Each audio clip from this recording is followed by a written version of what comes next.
Bismillahirrahmanirrahim. Alhamdulillah Rabbil Alamin. Wassalatu wassalamu ala asyrafil anbiya'i wal mursalin Sayyidina Muhammadin wa ala alihi wa sahbihi ajma'in.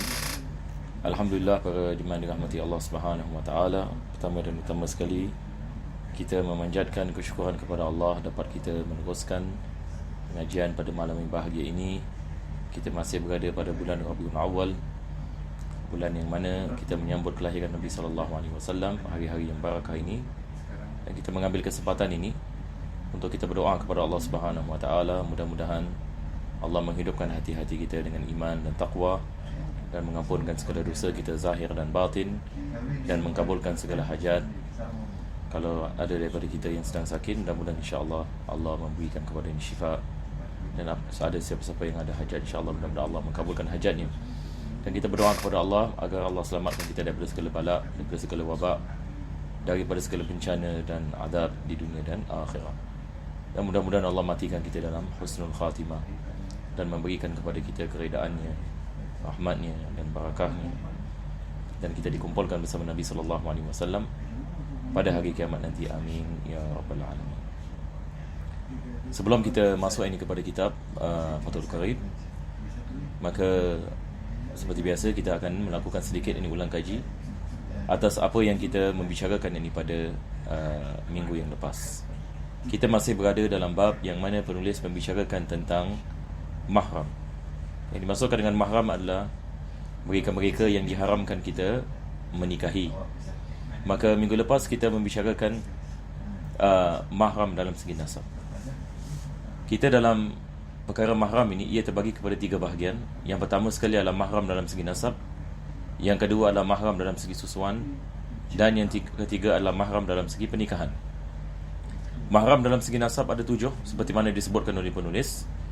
Yang pertama sekali adalah ibu kita dan ke atas, yakni ibu kepada ibu kepada ibu dan sebagainya.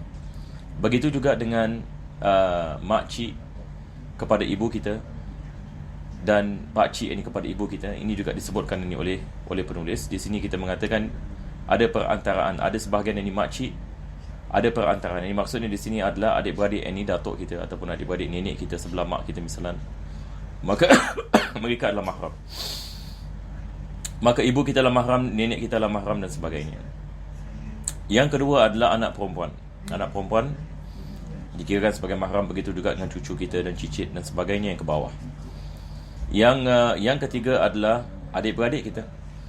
Adik-beradik kita sama ada adik-beradik kandung ataupun adik-beradik sebapa, ataupun adik-beradik yang ni seibu. Dan selepas itu ini kita ada makcik sebelah bapa, iaitu adik-beradik perempuan bagi bapa kita, dan makcik ini sebelah mak, yakni adik-beradik perempuan ini kepada ibu kita. Dan selepas itu kita ada anak perempuan kepada adik-beradik lelaki kita, yang keenam. Dan yang ketujuh adalah anak perempuan yang ini kepada adik-beradik perempuan kita, yakni misalan kakak kita punya anak perempuan misalan, ataupun abang kita yang ini punya anak perempuan. Jadi kesemua kita ada 7 dalam segi nasab. Ini seperti mana penulis ini menukilkan dalam kitab. Begitu juga dengan matan ini Abu Syuja' juga disebut. Maka penulisan Imam Ibn Qasim ini mensyarahkannya dengan menambahkan beberapa perkara. Selepas itu beliau membicarakan berkenaan dengan mahram dalam segi susuan. Maka untuk menyenangkan kita faham mahram dalam segi susuan ini, ia berdasarkan dengan hadis Nabi SAW, yang mana Nabi mengatakan yang mafhumnya, apa yang diharamkan dalam nasab diharamkan dalam susuan. Apa yang diharamkan dalam nasab diharamkan dalam susuan. Jadi untuk kita memahami perkara ini, kita kena lihat seorang bayi itu kalau dia disusui oleh seorang wanita, maka suaminya merupakan bapa susuan. Suaminya merupakan bapa susuan kepada bayi tadi. Kalau mereka ada anak, maka mereka dikirakan sebagai adik-beradik susuan kepada bayi tadi. Dan begitu juga dengan adik-beradik ibu susuan merupakan makcik susuan. Adik-beradik ini kepada bapa susuan merupakan makcik dan pakcik bapa susuan. Dan begitu juga dengan ibu kepada ibu susuan, dan begitu juga yang ini kepada ibu yang ini kepada bapa susuan dan sebagainya. Begitu juga dengan anak yang ini kepada adik-beradik susuan. Yang ni kalau sekiranya mereka mempunyai anak, maka ini dikirakan sebagai anak saudara susuan yang dibagi bayi tadi. Jadi semua 7 perkara yang kita membicarakan dalam nasab, dia adalah perkara yang sama dalam susuan. Jadi jangan kita keliru kat sini. Dia sebenarnya benda yang mudah, cuma kita nak kena faham ini dia punya daripada mana yang ini dia datang. Sebab bila dalam bab susuan ini dia membicarakan tentang bayi susuan. Jadi kita nak trace siapa yang menyusuinya, maka daripada wanita yang menyusuinya kita dapat cabangnya. Jadi suaminya adalah bapa susuan, adik-beradiknya adalah makcik sebenarnya pakcik susuan, anaknya merupakan adik-beradik susuan, maknya merupakan nenek kepada nenek susuan dan sebagainya. Jadi saya rasa tidak ada masalah, mudah ini untuk kita memahami. Jadi 7 dalam segi nasab, 7 dalam segi susuan. Dari semua berapa yang kita ada?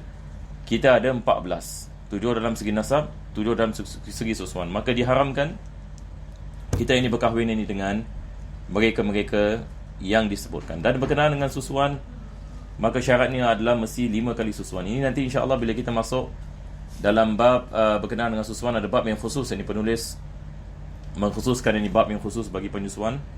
Bagaimana kita nak mensabitkan mahram. Yang ini seorang wanita apabila dia memberikan susuan kepada seorang bayi, berapa banyak kali susuan yang akan menjadikan bayi itu mahram ini bagi wanita tersebut. Maka dalam mazhab al-Imam Syafi'i, pendapat yang mu'tamad, dia adalah 5 kali susuan yang berbeza. Yakni maksudnya berbeza tempat dan masa. Kalau sekiranya seorang wanita memberikan 5 kali susuan, maka pada tempat yang berbeza, masa yang berbeza, maka bayi tersebut ini merupakan anak susuan ini kepada wanita itu. Nanti insya-Allah bila kita masuk ini kepada bab susuan, kita akan membicarakan perkara ini insya-Allah dengan lebih terperinci. Sekarang kita telah masuk ini kepada apa yang penulis akan membicarakan berkenaan dengan perkahwinan, mahram dalam segi perkahwinan. Jadi tadi kita mengatakan 7 dalam segi nasab, 7 dalam segi susuan, dan kita ada 4 dalam segi perkahwinan. Jadi sekarang kita akan masuk kepada kitab, dan pengajian kita pada hari ini akan bermula di sini. Jadi kita lihat bagi mereka yang ada kitab dalam bahasa Melayu, yang ni antum boleh lihat bahasa Arabnya di tepi, fikih idolah bagi Fathul Karim ini. Kitab ini fikih idolah, dia namakan yang ni fikih idolah. Walaupun saya pun tak tahu kenapa yang ni orang yang terjemahkan namakan ni fikih idolah. Sebab baiknya dia menamakan kitab Fathul Karim. Ala kulli hal, jemaah yang ada kitab tersebut, yang antum boleh membeli yang ni kitab. Terjemahan ini bagi kitab Fathul Karim. Jadi kalau antum pada terjemahan, maka lihat ini kepada bahasa Arabnya dan terjemahannya, dan saya akan balik ini kepada bahasa Arabnya, dan insya-Allah terjemahan yang ada yang pada kitab antum akan membantu insya-Allah. Jadi sekarang ini kita lihat daripada mana kita berhenti. Jadi minggu lepas kita berhenti di sini. Penulis ini sedang membicarakan ini tentang bintul ukhti, anak perempuan ini kepada kakak kita. Wa banatu auladiha, begitu juga dengan anak perempuan kepada anak-anaknya, yakni cucunya misalan. Min zakarin aw unsa, sama ada mereka lelaki ataupun perempuan. Wa atafal musannifu ala qawlihi sabiqan sab'un, qawluhu huna wasnatani, yakni penulis mengatakan 7 ini balik ini kepada nasab, dan dia hanya sebut 2 sahaja dalam segi ini susuan. Tetapi dalam Al-Quranul Karim, dalam Al-Quran sebut hanya 2, iaitu al-um al-murdi'ah dengan al-ukhtu min ar-radha', yakni ibu yang memberikan susuan dan kakak daripada susuan. Tetapi hadis Nabi SAW yang mengatakan apa yang diharamkan dalam susuan diharamkan dalam nasab, maka berdasarkan dengan hadis tersebut, maka kita masukkan ke semua 7 yang ini ke dalam ini perkara ini. Dan penulis syarahkan, dia menanyakan kenapa yang ini penulis yang disebut hanya 2 berkenaan dengan susuan. Maka dia mengatakan di sini, wa inna maqtasara al-musannifu ala snatain lin-nafsi alaihima fil ayah. Sebab dua yang disebutkan ini berdasarkan dengan apa yang disebutkan dalam Al-Quranul Karim. Wa illa fasab'ul muharramat. Tetapi pada hakikatnya dia mengatakan yang diharamkan adalah 7, yakni golongan bin nasab. Tahrumu birada', seperti mana diharamkan dalam nasab, diharamkan dalam susuan. Aidan kama sayati tasrih bihi fi kalamil matan. Nanti akan datang akan disebutkan ini tentang perkara ini dengan lebih terperinci. Jadi sekarang kita akan mulakan daripada sini insya-Allah. Dia mengatakan wal muharramatu bin nas arba'un bil musaharah. Yani wanita mereka yang diharamkan kita menikahi, dalam Al-Quranul Karim ada 4 yang diharamkan bil musahara. Yang dimaksudkan dengan musahara, yang ini di atas sebab ini perkahwinan. Jadi ada wanita-wanita, yang ini kalau kita lelaki, ada wanita-wanita yang diharamkan kita menikahi mereka disebabkan berlakunya perkahwinan. Disebab berlakunya perkahwinan. Seperti apa? Dia memberikan misal, wahunna ummuz zaujah. Yakni yang pertama dia mengatakan ibu, yang ini kepada isteri kita, yakni mak mentua kita. Kalau kita menikahi dengan seorang wanita, apabila kita menikahi yang seorang wanita dan kita menerima pernikahannya yang sah, misalan kita mengatakan qabiltu tazwijaha bil mahril madhkur, yakni aku menerima pernikahannya dengan mas kahwin yang disebutkan, maka dalam masa yang sama ibunya menjadi mahram bagi kita. Tidak dibolehkan kita mengkahwininya, ini maksudnya dah sudah dibolehkan kita bersalaman dengannya dan sebagainya. Wuduk kita tidak menjadi batal, betul ke tidak? Sebab ini dia sudah dikirakan sebagai mahram. Jadi ini yang kita maksudkan mahram dalam segi perkahwinan. Yakni tidak dibolehkan kita berkahwin dengan mak mentua kita. Apa sebabnya? Sebab kita berkahwin dengan anak perempuannya. Wa in alat, dan begitu juga dengan ibunya, yakni ibu kepada ibu mentua kita, dan ibu kepada ibu mentua kita ke atas. Wa in alat, ini yang dimaksudkan, yakni wa in alat ummuha sawa'un min nasabin aw rada', sama ada yang ini daripada dalam segi yang ini nasab ataupun dalam segi susuan. Yakni dalam segi nasab ini misalan ibu kepada ibu mentua kita, ini adalah dalam segi nasab. Dalam segi susuan ini misalan ada seorang wanita, dia memberikan yang ini susuan kepada mak mentua kita ini misalan, maka dia dikirakan ini sebagai ibu susuan, maka dia merupakan ini mahram ini kepada ibu kita, maka dia adalah mahram ini kepada kita. Betul ke tidak? Ini yang dimaksudkan dengan susuan, sama ada dalam segi nasab ataupun dalam segi susuan. Sawa'un waqa'a dukhulu zawji bizaujati amla, maka ini adalah perkara yang penting, ya. Perkara yang sangat penting, yang biasanya banyak orang yang ini menanyakan soalan ini. Yakni mak mentua kita ini menjadi mahram. Di sini penulis ini mengatakan sama ada berlaku dukhul ataupun tidak. Yakni dukhul maksudnya ada berlaku persetubuhan. Kalau sekiranya sama ada berlaku persetubuhan ataupun tidak, tetap dia menjadi mahram. Sebagai misal, ini untuk menyenangkan kita faham ini masalah ini, seorang lelaki berkahwin dengan seorang wanita. Setelah yang ini dia melafazkan akad nikah dan dia menerima yang ini akad, dan selepas itu dia menceraikan wanita tersebut. Sebagai misal, dia sudah melakukan akad pernikahan, selepas itu dia menceraikan. Baik, bagaimana dengan mak mentuanya? Adakah mak mentuanya tetap menjadi mahram ataupun sudah tidak menjadi mahram disebabkan perceraian? Di sini kita harus faham ini dengan baik, ya jemaah. Sama ada berlaku persetubuhan ataupun tidak berlaku persetubuhan, maka mak mentua kita tetap mahram yang dibagi kita, walaupun yang ini setelah ini perceraian. Maka ini adalah jenis yang ini mahram lil abad. Selama-lamanya dia mahram yang dibagi kita. Tidak boleh berkahwin. Yang misalan seorang yang ini dia sudah berkahwin dengan anak perempuannya, selepas itu dia menceraikan anak perempuannya, dia kahwin dengan ibunya. Ini tidak boleh. Sebab ibunya ini sudah menjadi mahram. Jadi sama ada berlaku persetubuhan ataupun tidak. Jadi ini adalah perkara yang pertama. Jadi saya harap terang insya-Allah. Jadi yang pertama sekali adalah mak mentua.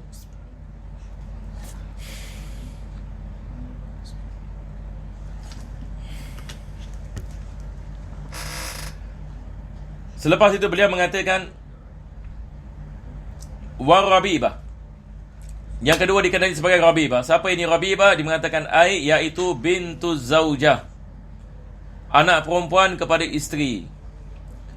Kita berkahwin dengan seorang wanita dan wanita ini ada anak perempuan. Maka anak perempuan ini adalah dalam bahasa Arab kita panggil rabibah. Dalam Al-Quran Allah sebut ini tentang warabaib. Rabaib ini jamak bagi rabibah. Maka dia adalah anak perempuan kepada isteri kita daripada perkahwinan yang lain. Yakni seorang wanita, suami dia meninggal dunia misalan, selepas iddatul wafah kita berkahwin dengannya, dan kebetulan daripada perkahwinan yang lama dia ada anak perempuan, maka sekarang kita berkahwin dengan ibunya. Betul ke tidak? Kita kahwin dengan ibunya. Maka kita berkahwin dengan ibunya. Anak perempuan itu hanya akan menjadi mahram kalau sekiranya berlaku persetubuhan. Ini berbeza sedikit. Berkenaan dengan mak mentua, kita mengatakan tidak memerlukan ini persetubuhan. Hanya dengan akad dia menjadi mahram. Apabila kita menerima akad, kita mengatakan qabiltu tazwijah bil mahil madhkur, akad itu menjadi sah, disaksikan oleh dua saksi, dan semua syarat-syarat nikah semua ada, maka mak mentua kita sudah yang menjadi mahram. Berbeza dengan anak perempuan kepada isteri kita, dia belum lagi menjadi mahram sehingga yang ini berlaku persetubuhan. Kalau sekiranya tidak berlaku persetubuhan, dia bukan mahram yang dibagi. Dia bukan mahram yang dibagi kita. Itu sebab di sini kita lihat apa yang penulis ini mengatakan. Dia mengatakan idza dakhala bil apabila dia melakukan persetubuhan dengan ibunya, iaitu dengan ibu yang wanita yang lelaki itu mengkahwininya. Jadi ini adalah yang kedua. Yang ketiga, beliau mengatakan wa zaujatul ab, yakni isteri kepada bapa kita. Bapa kita kahwin dua, misalan kahwin yakni seorang wanita yang kedua misalan. Maka wanita itu menjadi mahram yakni dengan kita. Wanita itu yakni menjadi mahram yakni dengan kita. Maka ini kita mengatakan apa dalam bahasa kita, mak tiri mungkin ya. Kita panggil dia mak tiri, yakni isteri kepada bapa kita. Dan penulis ini mengatakan wa zaujatul ab wa in ala, walaupun yakni yang ke atas. Yakni begitu juga yakni dengan datuk dan sebagainya. Jadi wanita yang berkahwin dengan bapa kita, begitu juga dengan wanita yang berkahwin dengan datuk kita, maka dia dikirakan sebagai mahram. Selepas itu wa zaujatul ibn wa insafal, isteri kepada anak lelaki. Isteri kepada anak lelaki yang merupakan mahram. Yang ini maksudnya kita ada anak lelaki, maka anak lelaki tadi dia berkahwin dengan seorang wanita, maka ini adalah menantu, betul ke tidak? Menantu. Jadi kalau kita seorang lelaki, misalnya kita ada anak lelaki, dan anak lelaki kita berkahwin dengan seorang wanita, maka wanita tersebut menjadi mahram, yakni dengan akad. Sama seperti tadi kita mengatakan berkenaan dengan mak mentua kita menjadi yakni mahram, yakni disebabkan apa? Disebabkan akad.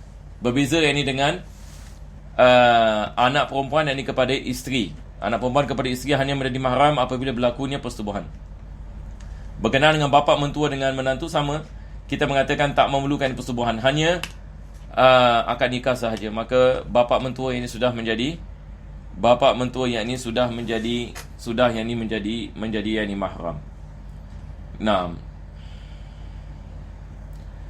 jadi sekarang ini kita pergi kepada yang seterusnya. Maka penulis ini mengatakan, setelah dia mengatakan wa zaujatul ibni wa insafal. Wa insafal ini seperti apa? Yakni kita anak lelaki kepada anak lelaki kita. Cucu lelaki kita misalan berkahwin dengan seorang wanita, maka wanita tersebut adalah mahram yang dibagi kita, maka kita dikirakan ini sebagai datuk, betul ke tidak? Maka dia adalah seperti menantu kita, tetapi kita sebagai datuk, maka dia adalah mahram yang dibagi kita. Dan selepas itu penulis ini mengatakan wal muharramatu sabiqatu hurmatuha ala ta'bid. Maka ini perkara yang sangat penting sekali. Kalaulah mereka ada kitab, ini underline lah ini. Jadi harus kita membezakan, kita ada mahram dalam segi ta'bid. Ta'bid maksudnya selama-lamanya. Selama-lamanya dia menjadi mahram, tak boleh tukar. Tidak boleh tukar. Mak mentua kita, seperti mana saya mengatakan tadi, mahram kita selama-lamanya. Menantu kita, mahram kita selama-lamanya, betul ke tidak? Nah, begitu juga yang ini dengan anak perempuan yang ini kepada isteri kita. Begitu juga yang ini dengan mak tiri kita misalan, bapa kita berkahwin dengan wanita lain misalan, maka wanita itu menjadi mahram yang ini kepada kita. Begitu juga yang ini datuk kita misalan yang berkahwin dengan seorang wanita, maka wanita itu adalah mahram yang dibagi kita. Maka ini semua adalah mahram yang ini selama-lamanya. Kenapa penulis mengatakan selama-lamanya? Sebab ada jenis mahram yang tak selama-lamanya, yang akan disebutkan selepas ini. Jadi insya-Allah yang ni kita pergi yang ni kepada yang seterusnya. Setelah dia mengatakan ini adalah jenis yang mahram yang diharamkan selama-lamanya, dia mengatakan wa wahidatun hurmatuha la 'ala ta'bid. Ada satu jenis mahram yang pengharamannya tidak atas selama-lamanya. Ini adalah beza sikit ya. Yakni sementara saja. Ada mahram sementara. Macam mana ini mahram sementara? Yakni orang wanita, mahram maksudnya orang yang kita tak boleh kahwin ya. Iaitu seorang wanita yang mana kita tidak boleh berkahwin kepadanya tetapi sementara. Apa maksud ini sementara di sini? Yakni dia mengatakan min jihatil jam'i faqat. Kalau sekiranya kita berkahwin bersama, yakni berkahwin bersama seperti apa? Maka dia mengatakan wahiyya ukhtuz zaujah. Yakni adik-beradik perempuan kepada isteri kita. Tidak dibolehkan kita berkahwin dengan seorang wanita dan kakaknya, seorang wanita dan adik perempuannya. Ini tidak dibolehkan. Yakni bersama diharamkan. Tapi kita boleh kahwin dengan wanita ini kalau dia seorang, tidak ada masalah. Ataupun kita kahwin dengan kakaknya kalau seorang sahaja, tidak ada masalah. Tetapi apa yang tidak dibolehkan adalah kita mengumpulkan mereka berdua sebagai isteri kita. Satu orang ini berkahwin dengan seorang wanita namanya Fatimah. Fatimah ada kakak namanya Aisyah. Maka dia berkahwin dengan Fatimah dan dia berkahwin dengan Aisyah. Maka tidak sah perkahwinan Aisyah. Apa sebabnya? Sebab mereka adik-beradik. Dan dia tidak boleh mengumpulkan mereka. Ini yang penulis ini mengatakan min jihatil jam'i faqat. Jihatil jam' ini maksudnya dia mengumpulkan. Jadi dia memberikan misal wahya ukhtu zaujah. Kakak ini kepada isteri kita. Kakak kepada isteri. Fala yajma'u bainaha wa baina ukhtiha. Tidak dibolehkan ini dia berkahwin dengan seorang wanita dan kakaknya bersama. Walaupun kakaknya daripada min abin. Sama ada yang ni dalam segi kandung ataupun dalam kakak sebapa, ataupun kakak seibu, ataupun bainahuma nasab. Di antara mereka yang ni ada nasab. Di antara mereka yang ni ada nasab, yang ni seperti makcik misalnya. Kita tidak boleh kahwin yang ni dengan seorang wanita dengan makciknya. Jadi bagaimana yang ni kita nak mengetahui sama ada kita boleh berkahwin ke tidak boleh berkahwin? Jadi kita lihat, kita bayangkan salah satu daripada mereka ni lelaki. Boleh tak mereka berkahwin? Misalnya kalau orang menanyakan kepada kita, adakah dibolehkan kita berkahwin dengan seorang wanita dengan makciknya? Baik, sekarang ini kita lihat.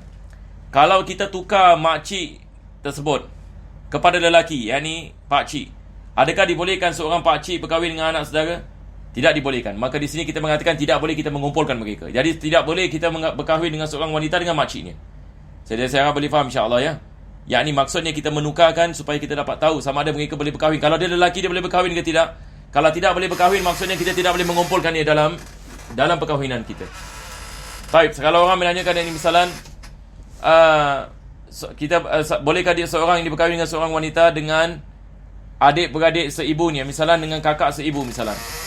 Sekarang ini kakak seibu ini kita tukar dia lelaki, misalan dia abang seibu. Abang seibu boleh berkahwin dengan, adakah boleh berkahwin ini dengan adik perempuannya yang ini seibu? Tidak dibolehkan sebab mereka dalam segi nasab. Ini yang penulis ini maksudkan. Jadi kalau kita lihat kalau mereka ada nasab, yakni mahram dalam segi nasab, kita tidak boleh mengumpulkan mereka berdua. Kita tidak boleh mengumpulkan mereka berdua. Maka tidak dibolehkan kita berkahwin dengan seorang wanita dengan kakaknya ataupun adiknya, sama ada sebapa ataupun seibu.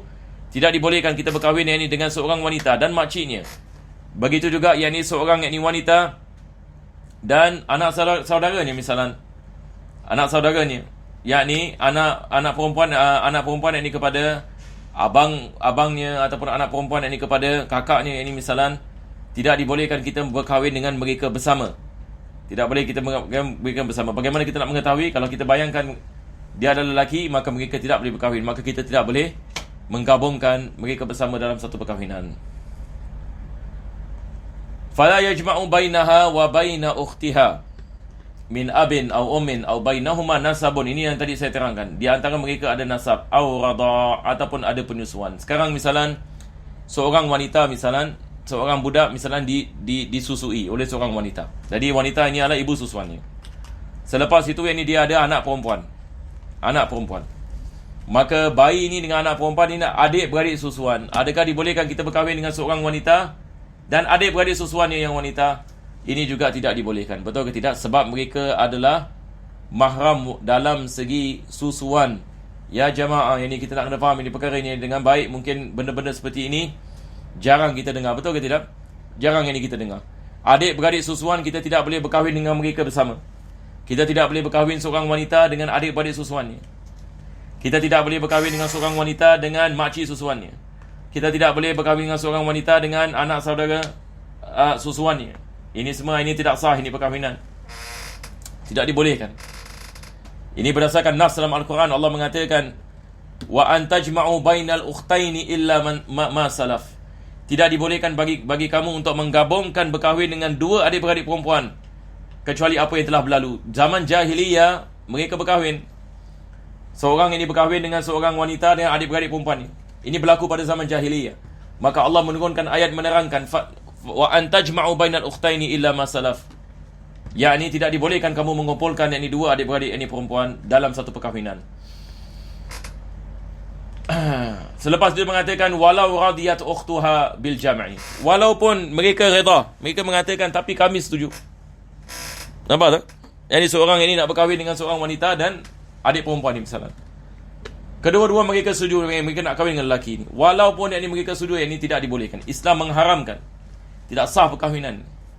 Tidak sah ini perkahwinan yang kedua tadi. Tidak sah perkahwinan yang kedua. Kalau mereka melakukan satu akad tidak sah. Tapi kalau dia kahwin dengan kakaknya dulu, lepas tu dia kahwin dengan adik perempuannya, yang kakak sah. Yang kedua ini tidak sah.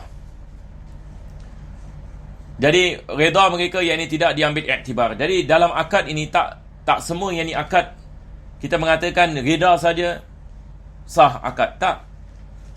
Riba misalnya, satu orang yang ni nak jual beli riba.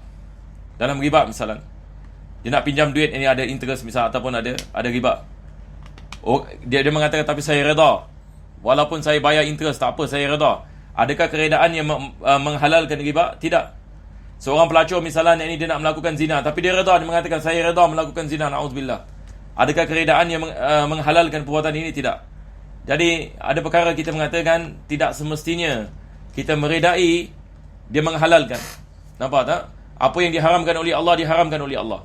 Apa yang dihalalkan adalah dihalalkan. Maka kita balik ini kepada hukum mahkam Allah Subhanahu Wa Taala, bukan balik ini kepada keredaan kita. Sebab manusia ikut hawa nafsunya, macam-macam benda maksiat ini dia boleh melakukan yang ini dalam membinasakan ini dirinya. Wala yajma'u aidan bainal mar'ati wa ammatiha. Seperti mana tadi saya mengatakan, tidak dibolehkan kita berkahwin dengan seorang wanita wa ammatiha. Ammah yang ini maksudnya adik-beradik perempuan bagi bapa kita, yakni adik-beradik bapa kita yang perempuan. Ini ammah. Wala bainal mar'ati wa khalatiha. Begitu juga dengan adik-beradik perempuan ini kepada ibu. Fa in jama'a syakhsu baina man hurimal jam'u bainahuma bi'aqdin wahid nakahahuma fihi batala nikahuhuma. Kalau dia melakukan akadnya dalam satu akad, yakni sekali dua, yakni dia kahwin misalnya, batal yakni nikah tersebut tidak sah. Aw lam yajma' bainahuma bal nakahahuma murattaban fathani huwal batil.